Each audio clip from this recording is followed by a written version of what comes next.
Coba baca sendiri gitu.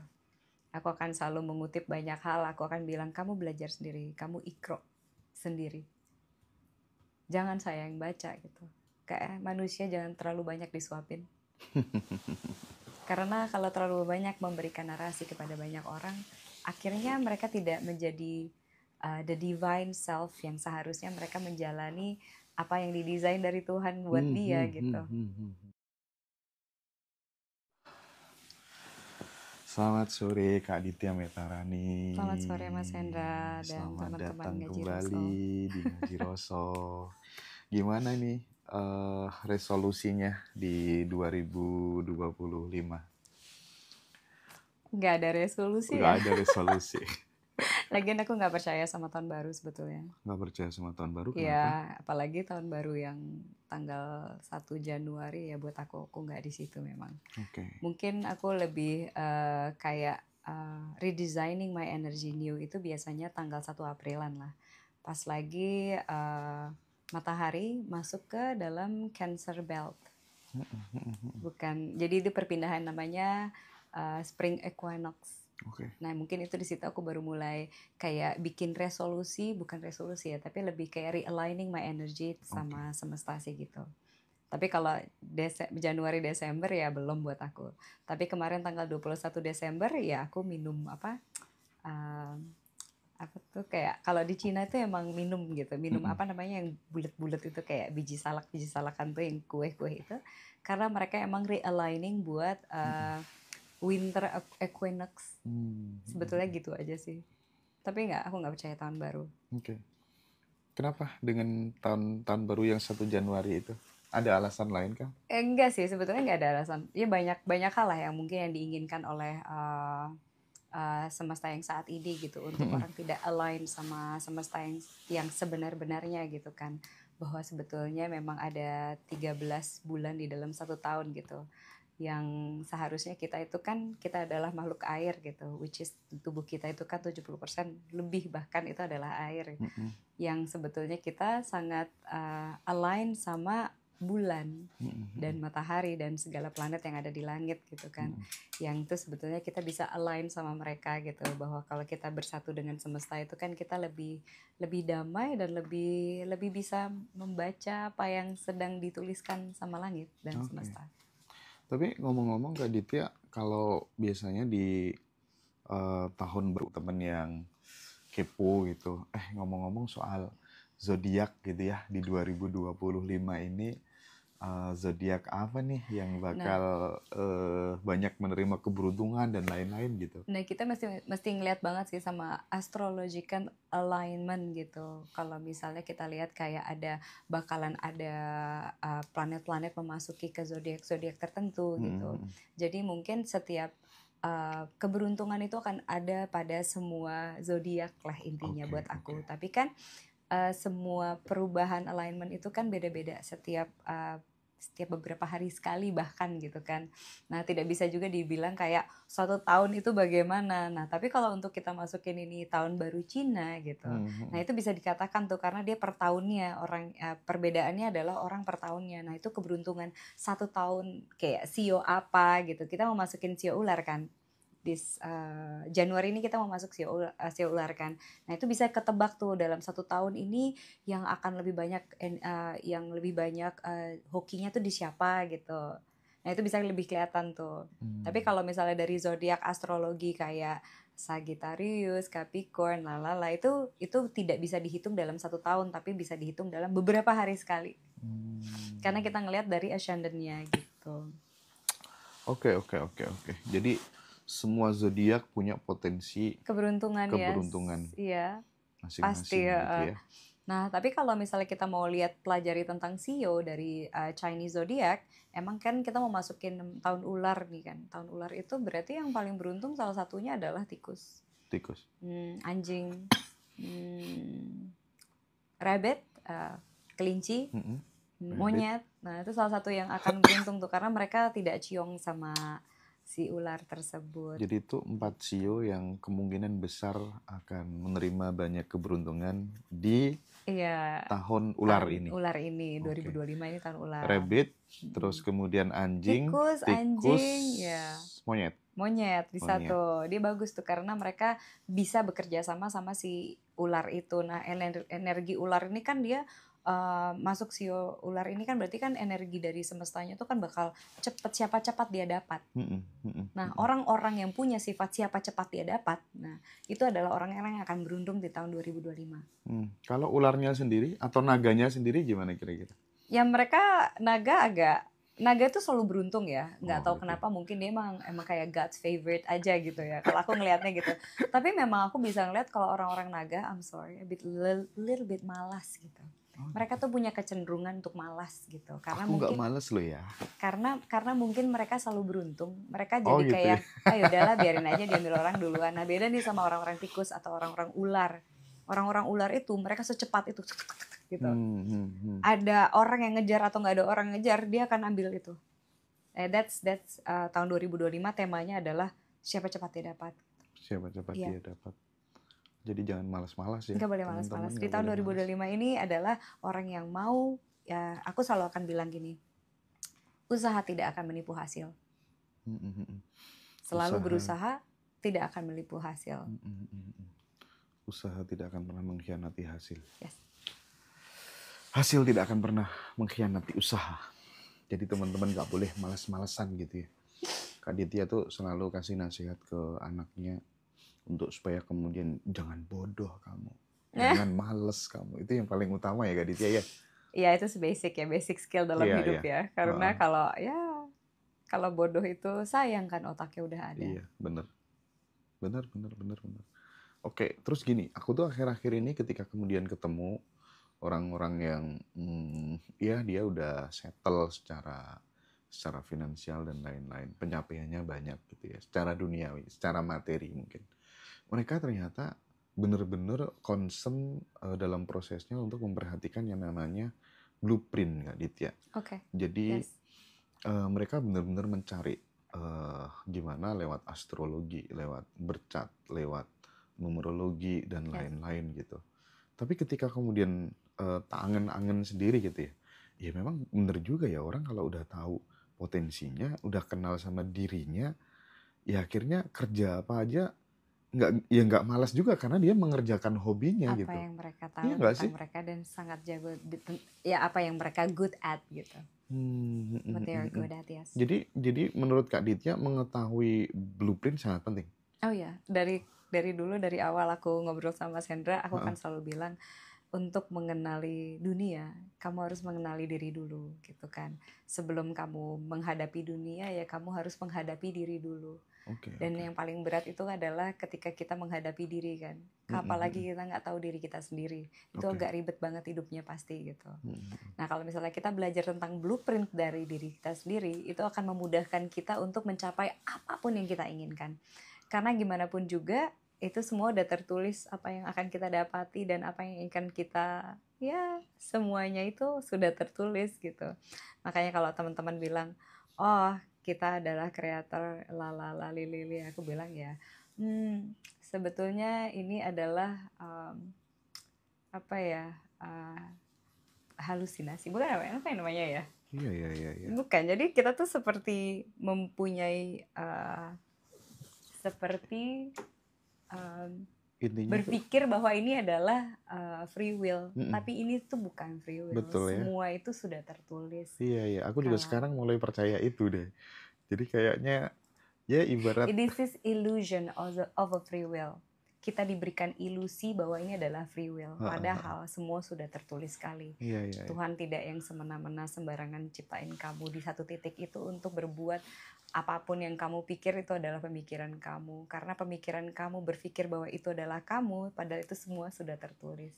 Iya, tapi itulah yang namanya proses gitu. Jadi terkadang lagi-lagi aku mengutip, terkadang kebenaran yang kita pahami adalah kesalahan yang belum kita pahami gitu. Awalnya kita kira free will, ternyata itu juga sudah desain juga gitu. Ibarat sebuah pemilu gitu ya. Kita anggap itu free will kita, padahal semuanya udah ditentukan gitu sama yang elit sana gitu kan. Itu beda. Ya, makanya. Tapi gini, sorry. Aku potong dulu.